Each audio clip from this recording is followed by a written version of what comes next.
Friend, এখানে আমি কিছু ব্রেড নিয়ে নিচ্ছি। আজকে আমি তাওয়াতে কিভাবে ব্রেড শিখতে হয় টোস্টার ছাড়া। সবার ঘরে তো টোস্টার থাকে না, আমার ঘরেও টোস্টার নাই, তো আমি এইভাবেই করে নিই। বলতে তাওয়াতে এত সুন্দর শেখা যায়, টোস্টার আমি ওই জন্যই কিনি না। আর তো তোমরা দেখো, এক এক করে আমি তাওয়াতে ব্রেডগুলো দিয়ে দিচ্ছি এইভাবে সাজিয়ে।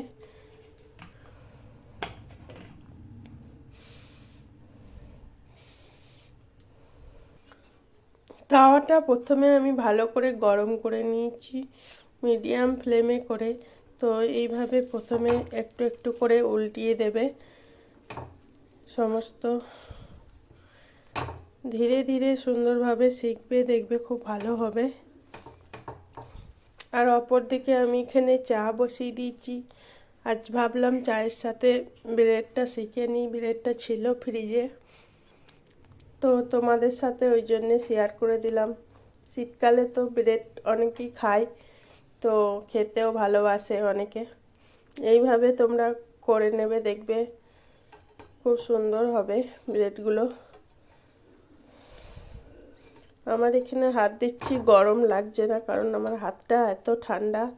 শীতে একদমই হাতটা বরফের মতন ঠান্ডা হয়ে গেছে। আমাকে ভালোই লাগছে হাত দিয়ে উল্টাতে। তো দেখো এখানে অনেকটা হয়ে এসছে, আর এইভাবে আমি উল্টিয়ে উল্টিয়ে শিখে নিচ্ছি একটা একটা করে। আর এদিকে আমি দুধ বসিয়ে দিয়েছি, তো দুধটা ফুটে গেছে। আর এখানে আমি দিয়ে দেবো চিনি। দুধ ফুটে গেলে আমি চিনিটা দিয়ে দিলাম। এইভাবেই আমি চা করি, আগে দুধটা প্রথমে ভালো করে ফুটিয়ে নিই, আর চা পাতিটা দিয়ে ভালো করে মিশিয়ে নিচ্ছি। কফির ভিডিওটা আমার করা আছে আগেকার, তোমাদেরকে দেখিয়েছি সবাইকে। তো চাটা তোমাদের সাথে শেয়ার করা হয় নাই, তো ওই জন্যে চাটা করে দেখিয়ে দিলাম।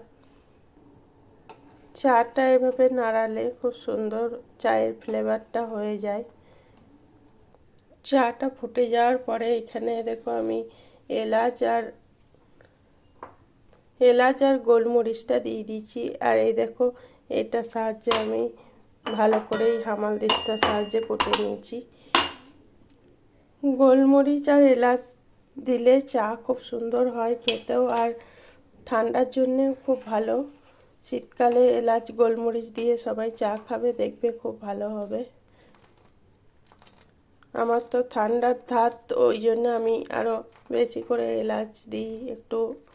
প্রতিদিনই বানাই এভাবেই, শীতকালটা বিশেষ করে গোলমরিচ দিয়ে। এখানে ব্রেডগুলো দেখো আমার সেকা হয়ে গিয়েছে খুব সুন্দরভাবে, দেখো আওয়াজ করছে খটখট করে। তো এগুলো আমি একটা প্লেটে রেখে দিচ্ছি। খুব ড্রাই করলেও ভালো লাগে না, এরকম হবে খুব সুন্দর। তো একটা প্লেটে আমি রেখে দিচ্ছি সাইডে। এদিকে আমার চা হয়ে গেছে, চাটাকে আমি সার্ভ করে দিচ্ছি, পরিবেশন করে দিচ্ছি সবাইকে। দেখো বন্ধুরা, এখানে আমি চাটাকে সার্ভ করে দিয়েছি, আর আমরা এটাকে এবারে খেয়ে নেব। আমি আর আমার হাজবেন্ড চা খেতে খুব ভালোবাসি, আর চায়ের সাথে ব্রেড হলে খুব ভালো লাগে। তোমরাও খেয়ে দেখবে। ঠিক আছে, টাটা বন্ধুরা সকলকে। আবারও বলছি সকলকে গুড মর্নিং। আমার এই পদ্ধতিটা ভালো লাগলে সকলে বানিয়ে নিও।